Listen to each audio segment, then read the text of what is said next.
listening to The Coffee Hour. I'm Andy Bates. And I'm Tiffany Manor. It is Mental Health Monday here on The Coffee Hour. We are continuing our conversations with Dr. Stephen Saunders on his great book, Martin Luther on Mental Health. We'll continue that conversation in just a moment. Thanks to Concordia University, Wisconsin for supporting The Coffee Hour. Find out more about Concordia University, Wisconsin at cuw.edu. Live Uncommon. Joining us today, Dr. Stephen Saunders. He's the Schneider Endowed Distinguished Professor of Psychology at Marquette University and also author of Martin Luther on Mental Health, Practical Advice for Christians Today from Concordia Publishing House. Dr. Saunders, welcome back to The Coffee Hour. Thank you for having me. So last time we talked a little bit about adolescents, youth, and young adults and social media, and I'd like to continue that conversation more in just a moment. I want to understand some concepts that you've shared in your book, and before we do that, I think it's important for us to share just a helpful disclaimer. While Dr. Saunders is a professional clinical psychologist and very pleased to offer ideas and suggestions about mental health and mental health problems in our conversations today and in the future, it's important to understand one of Dr. Saunders' pieces of advice, and that is to get professional help when you need it. Nothing said in today's program or in future episodes should be taken as therapy or treatment or as a substitute for personal consultation with a professional. So if you need help, by all means, seek out that help. And that book actually talks about finding resources for help as well. So we'll get to that in a future episode. So Dr. Saunders, let's talk about thoughts, emotions, and behaviors. As you've described in the book, these are important when it comes to understanding mental health. So what's the relationship between thoughts, emotions, and behaviors and mental health? Well, I think that the way to think about how people are, what people are, is that inside we have the way we think, how we are thinking, our thoughts, we have our emotions, our feelings, and we behave. We have our actions, which are a result of how we are thinking. We act how we choose, how we plan to act. Then outside of us, in our world, we have our roles and our relationships. One of my roles is as a professor at Marquette University. Part of that role is to teach, is to supervise students, it's to attend meetings. I also have a role as a parent to 3 lovely children. I'm a grandparent to 4 wonderful grandchildren. Those are roles, but of course I have a relationship. I have a role as a husband, but I have a relationship with my wife. If I don't fulfill my role as husband, which is to be dedicated and to be kind and considerate and loving, then our relationship will suffer. My relationship with my children is, again, to be loving and supportive, but as a parent, I had a role. Part of my role, my responsibility to them was to be a disciplinarian, to take them to church, and etc. We have a good relationship. So roles and relationships are very closely related, but they are somewhat distinguished. And as I said in the second episode and the first episode, we define someone as having a mental illness if the mental illness is causing impairment.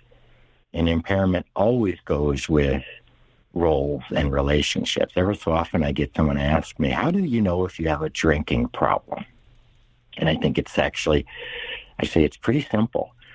If your drinking is causing a problem, then you have a drinking problem. If someone's drinking is causing a problem in their roles, they're not getting to work on time or not going at all, or their relationships, their spouse is disgusted with them or so disappointed with them. If the behavior of drinking is causing a problem in roles and relationships, then you have a drinking problem. So the roles and relationships are outside of us. They're our world. Inside of us are the way we think, how we feel, and what we do. And they are related. Each of them influences the other. So, for example, if I think that my colleague doesn't like me, I'm going to feel badly when I'm with him. I'm going to feel anxious because I'm thinking this person doesn't like me. I'm going to feel sad that they don't like me. Or if I think to myself, and many persons with depression do, one of the symptoms of depression is low self-esteem. Low self-esteem is basically thinking badly of yourself. If someone thinks badly of themselves, they're going to feel sad, and they're going to, they're not going to do well, by the way, in their behavior. So thinking is most clearly associated with feeling, but thinking also influences how we act. If I think my colleague doesn't like me and I see her coming down the hall towards me, I'm going to take the hall that goes to the left to avoid that person because I don't want her to scowl at me. Because, so I see her, I think she doesn't like me. That makes me feel nervous. That nervousness makes me act in a way to avoid her. Unfortunately, by the way, by avoiding her, I don't get the chance for her to say to me, "Hi, Steve, how was your break? What did you do for Thanksgiving? What did you do for Christmas? Did you see family?" In other words, I don't give her the chance to be nice to me and to contradict what I think. To contradict what I think with the actual truth, which is no, actually, the truth is she does like me. The way that I think was incorrect. People with depression, especially if it's biologically based, they will feel depressed. That feeling will cause them to behave in a certain way, such as to isolate. Martin Luther wrote about, when he was sequestered, hidden away in Wartburg Castle, because the Pope had said, anyone who kills this guy gets a free pass to heaven, basically. So they hustled him and sequestered him in Wartburg Castle. And he wrote later to one of his friends, "When I went there, I was really depressed, and then I stayed in my room by myself, and my depression got worse." So his depression caused him to isolate. That isolation made his depression worse. The emotion. Anyone who's had a serious illness, gotten COVID really badly, or gotten a bad flu, or even a bad cold, you feel so lousy, and you think to yourself, "Oh, I can't wait for this to get over with," or you think to yourself, I can't stand this. Just our emotions affect how we think, how we behave.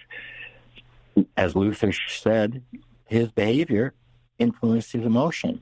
By isolating, he caused his depression to become even worse. Me avoiding my colleague allows me to continue to think she doesn't like me. Anyone who's helped a child overcome anxiety about a dog, or maybe swimming, children, they should be afraid of dogs until they realize the dog is friendly. But some children get really, really fearful around dogs. Children need to learn to swim, but they're scared to try. What do? Well, we make them engage in the behavior. Come in, we show them. We see that, let them see. Look, the dog is very friendly. See, and we have them approach the dog and pet the dog. And their behavior changes the way they think. Well, we take them in the pool, and we're very careful with them, and we support them, and we have them kick and move their arms, and they realize, "Oh, I can do this," and they realization is a form of thinking. So behaviors affect the way we think. So the way we think, the way we feel, the way we act are related to each other. Probably a lot of your listeners have heard the term cognitive behavior therapy. What therapists do is we help people who are depressed or anxious or experiencing some sort of a mental health problem, help couples in the same way. We help them to realize how it is that they are thinking, and we help them to change their thinking to be more accurate. She doesn't like me, I say about my colleague. My therapist says, "Well, actually, find an excuse to go and talk to her and see if it's true that she doesn't like you just by looking at how she's behaving, what she says to you."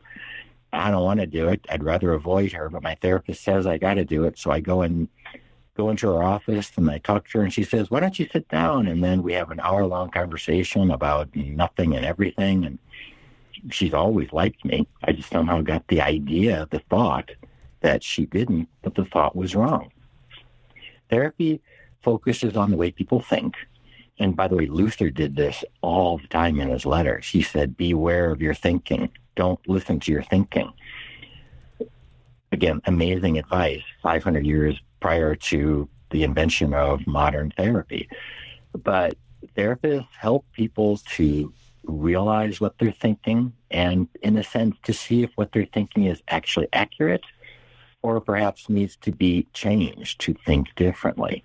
Likewise, the behavior part of cognitive behavior therapy, therapists help people to change their behavior to be more healthy. One of the best things people with depression can do is exercise. Exercise is, by definition, a behavior. Go for a walk.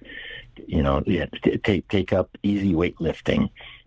Purchase a stationary bicycle. It doesn't have to be real intense. Just really any form of exercise regularly during the week.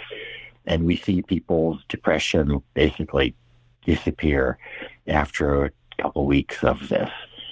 So cognitive behavior therapy is about changing the way people feel.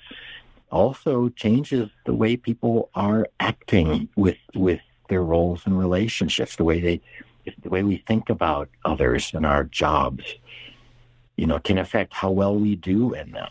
So those three, the inside us, the way we think, the way we feel, the way we act, and then outside of us, our roles and our relationships, all intimately related. You're listening to Mental Health Monday on the Coffee Hour. Our guest today is Dr. Stephen Saunders. We'll continue the conversation in just a moment right here on the Coffee Hour. I'm Andy Bates. I'm Tiffany Manor.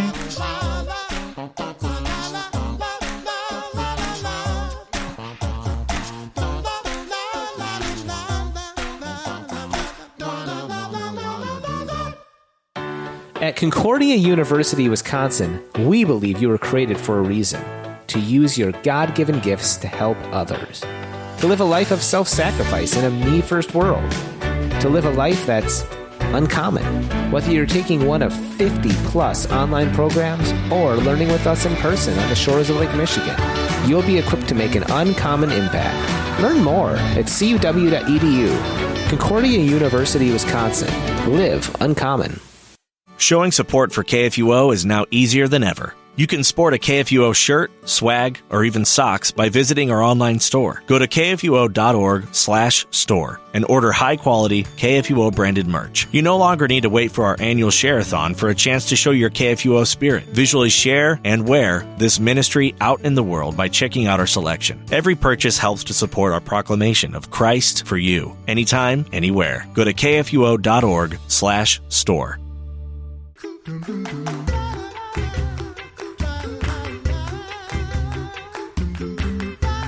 Welcome back to the Coffee Hour. I'm Andy Bates. I'm Tiffany Manor. Well, we've been learning a lot about mental health problems, mental illness. We've talked a lot about youth. I'm going to hand it back to you because I'll hand it back to you, Tiffany, because I've been asking all the questions here. So do you have a question you're ready to? Yeah, absolutely. Dr. Saunders, as you were describing our thoughts, our emotions, and our behaviors and how those are related to mental health and impact how we interact with people in our lives, it occurred to me, what about social media, right? So how does social media, and you referenced in our last episode technology and how that's changed some incidents of mental health problems and in recent years. So, what is social media's impact on our thoughts, our emotions, and our behaviors? It's not good, that's for sure. Okay. Well, so I'm going to talk briefly about adults, those who can probably have their own kids. And I would encourage adults to just be more aware of their use of, again, these smartphones. Smartphones, by definition, have access to the internet, and the internet is so full of information. But also, it's a weird way to say it, but the internet is full of our friends, and so we can be in constant contact with our phone. Excuse me, I should have said we can be in constant contact with our friends. Actually, I did that purposely, which is that we're talking to our phones. And it's really great to catch up with a husband or a wife or a friend you haven't seen in a while. But, when it's sort of constant, we're talking to our phone and not the person in front of us. I challenge adults, or I challenge the listeners. Next time you're out, I saw this just the other day at a coffee shop in town here.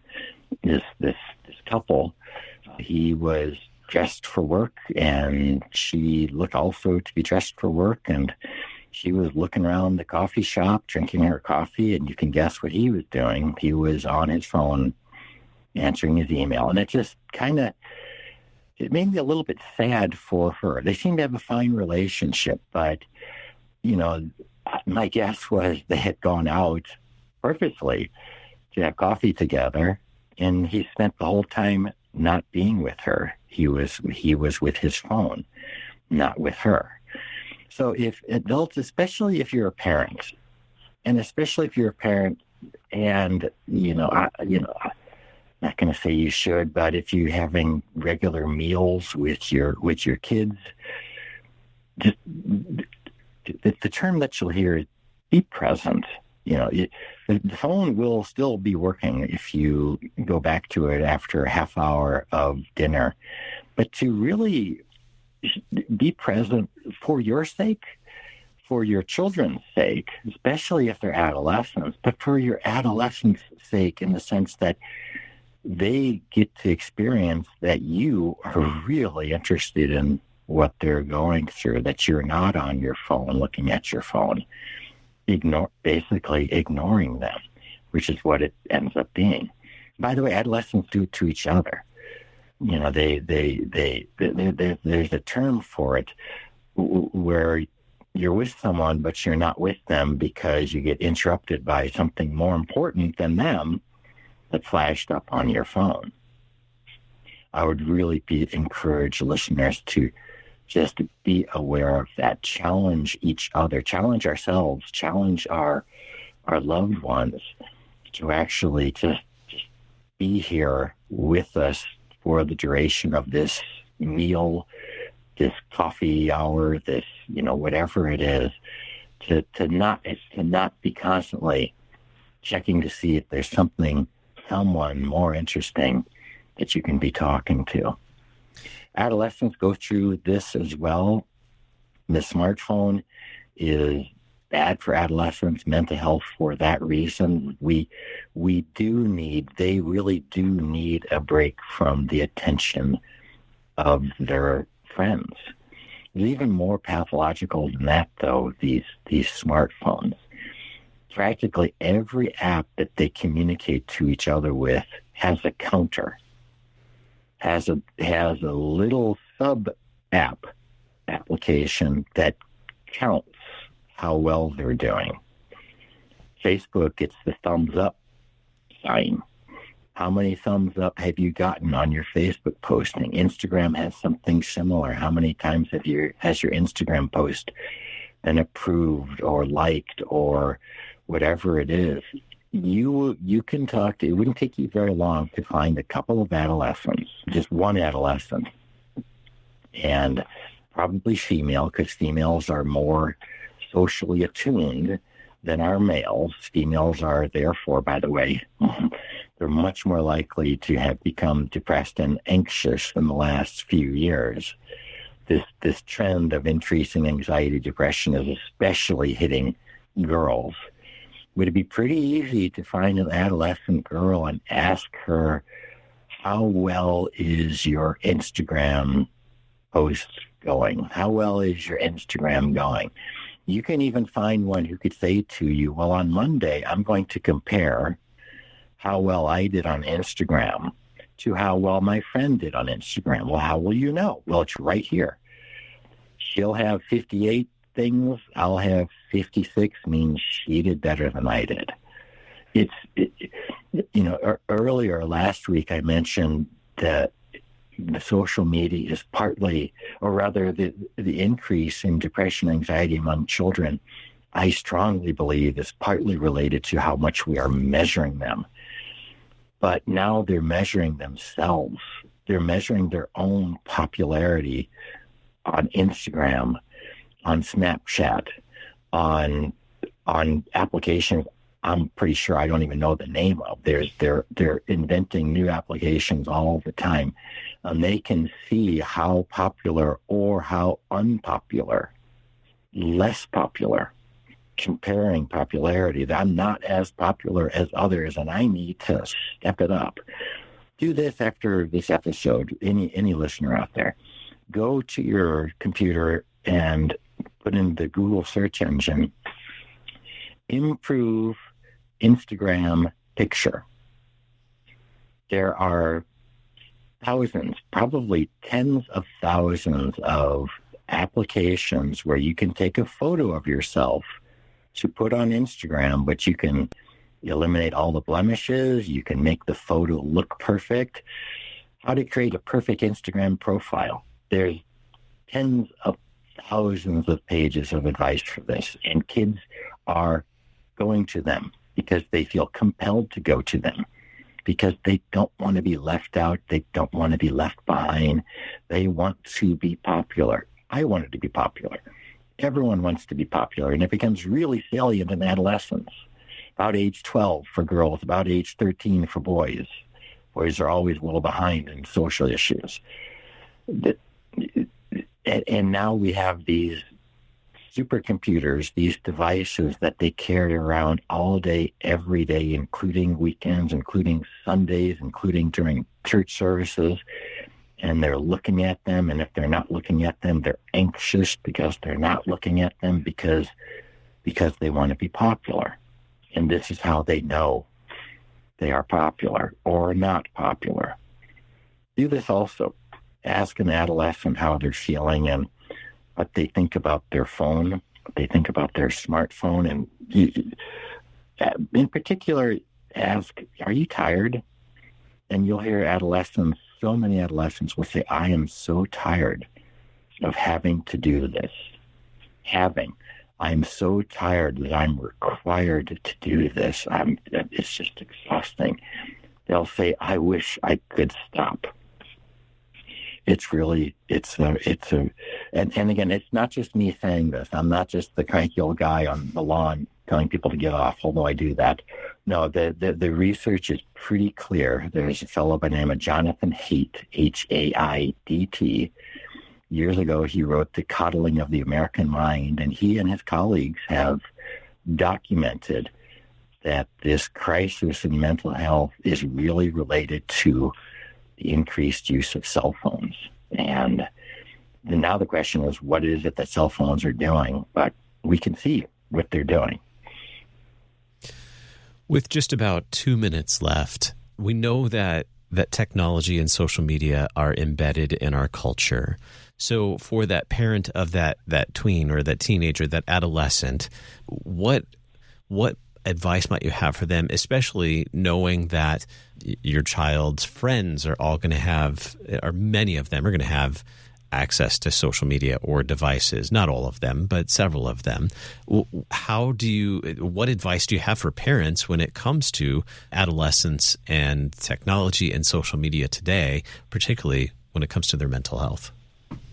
It's such a great question, Andy, and I glad you asked that, because it's important to talk about. The advice cannot be never let them on their cell phone. The advice cannot be never buy them a cell phone. This technology is here, and it's not going to go away. The advice rather is teach them, be aware of what the cell phones are doing, and teach them how to use them in a healthy fashion. We can look at almost any technology, and initially, at least, it was dangerous. Cars. Invent cars, suddenly we have car crashes, and so we develop tires, we develop better brakes, we develop the airbags. This is brand new technology. It's a decade old, and it's gotten past us. It's gotten out of we're slowly starting to realize what it is that's happening. So the advice is, teach your children, this is what your cell phones are doing. and teach your children healthy, model for them. And that's why I said I challenge listeners to put their cell phone down during meals with their friends and their families, and especially with their children. Put it aside, tell them to do the same, model for them healthy use, that you're not always on it, that when you take your child to the playground, how about you watch your child play and see what they're like and see as opposed to being on the cell phone. But teach them healthy use. So we know that a lot of adolescents have become depressed, anxious because of these things, or those who are prone to depression, anxiety are more depressed and anxious because of these smartphones. But there's really interesting research suggesting that if the adolescent balances real face-to-face friendships and interactions, if they have that about as much as they have online or virtual friendships, they don't get depressed and anxious. So it's those who are using it primarily for their social interactions that seem to be at the most risk. Educate yourself about these things. Teach your children these things. You're not going to say, can't advise that anyone say, stop using your cell phone ever, because it's not going to happen. But encourage your schools to not allow children to have cell phones during class. Even between class, they can check their phones over lunch, perhaps, after school is over. But, this notion, that there's this notion that a lot of parents have, I need this in order to keep my child safe. That's probably not true. Your child is generally safe at school. And if something terrible happens at the school, it's best to let the adults that are there try to handle it rather than having them reach out to you by phone. That's probably going to cause more disruption than anything else. So again, the advice isn't make them give it up, take it away from them, but rather teach them healthy use, encourage them to use it with moderation, in the same way that, those of us who like to drink a beer or a wine sometimes, we do it in moderation. There are a lot of people who overdo it. It's very, very similar here. Teach them how to use it in a healthy manner, and it can actually be a great benefit to them, not a detriment to their mental health. Our guest today, Dr. Stephen Saunders, the Schneider Endowed Distinguished Professor of Psychology at Marquette University. He's also author of Martin Luther on Mental Health, Practical Advice for Christians Today from Concordia Publishing House. Dr. Saunders, thank you for being our guest on the Coffee Hour. You're very welcome. You've been listening to the Coffee Hour. I'm Andy Bates. And I'm Tiffany Manor. The Coffee Hour with Andy and Sarah is a production of KFUO. To support the Coffee Hour and KFUO Radio, visit KFUO.org. You can also text KFUO to 41444 or send an email to gifts@KFUO.org. And you can call us at 800-844-0524. KFUO. Christ for you, anytime, anywhere.